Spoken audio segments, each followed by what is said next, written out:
Okay. Go. Hey everybody, Coach Victoria coming to you from Attleboro, Massachusetts to talk to you about July 10th, the 200 meter benchmark. This is going to be the shortest benchmark that we do. We are going to get very aggressive, very quick, so we gotta make sure the members are primed and ready physically and mentally. As a coach, you want to go ahead and prior to class have their times written out so you know what members are trying to match or beat, so you can celebrate consistency and those PRs. Really start class in the lobby with the personal interactions, finding out what members' goals are, and just getting the vibe nice and ready for the class.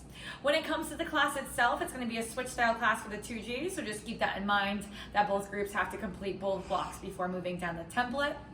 When it comes to the class, you want to be very mindful of where members are at in the room. The focus being the benchmark. So if you complete the treadmill before the benchmark, you want to stay conservative. And if you complete the treadmill portion after the benchmark, you may feel a little bit different because you just empty that tank on the rower. When it comes to the tread, you're gonna have a 4-minute tread for distance or a tread hold one intensity. You're trying to find consistency. So you wanna set and forget your speed. If it's prior to the benchmark, remember, nothing too crazy. You're just warming up your body. Maybe it's a base, maybe it's a push, maybe it's somewhere in between. But once again, find something and then just try to set and forget it for the 4 minutes. You will have that twice, and then you will have a final block on the treadmill where you start with a conservative push, and as the pushes get shorter, you will try to add on to your intensity. It's really important today that once you enter that final section, the benchmarks behind everyone, that you truly coach to feeling and not intensity, because members might feel a little bit different today, so their base might have to be a little bit more conservative, and their pushes might not be as aggressive. So just kind of pay attention to how people's heart rates are performing, and kind of just read the body language of the room, providing empathy when needed. So once again, main call out over here is that if you do it before the benchmark, be sure to save enough energy for your rowing benchmark. If you perform it after, you might feel a little bit more tired, so just make sure you listen to your body and meet yourself where you're at when you're on the treadmill. When it comes to the floor today, this is going to be really important because one of the blocks on the floor is going to prime your body and activate the muscles that we're going to need to successfully row the 200 meters.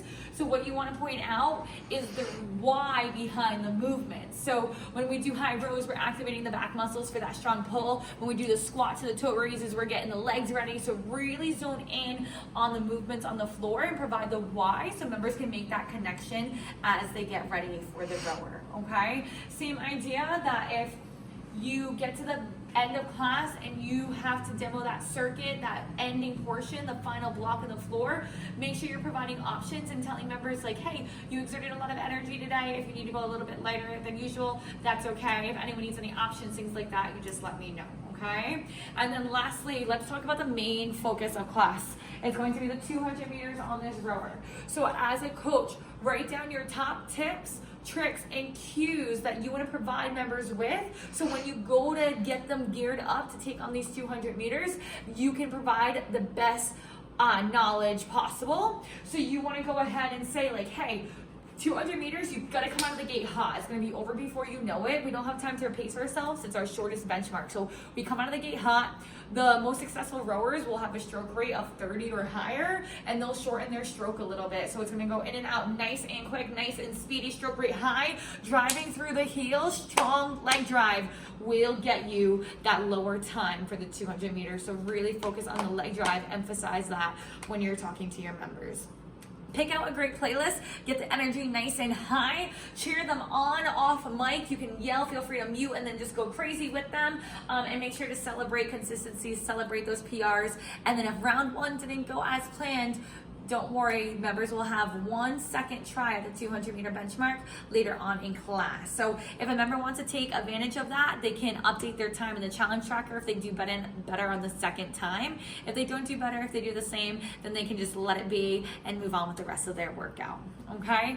Other than that, guys, if you're coaching a 3G style class, same idea. The 200 meter benchmark is the focus, but you will have multiple blocks on the row where the first block involves some squats to get get those legs nice and warm, and then that benchmark, and then you'll go from there, really focusing on the goal and the focus of the class being the 200 meter benchmark, okay? Treads will have the 4-minute tread for distance or tread hold the same intensity twice, and then they'll end their time on the tread with that push base block, and then the floor will go through the circuit. Take a look at the templates, make sure you have an idea of how the room's gonna move since it is that switch style template. Know how the room's gonna move, have your fire playlist ready, and have strong cues ready to help members be as successful as possible within the 200 meters. Hope everyone has fun on July 10th. Let's get it.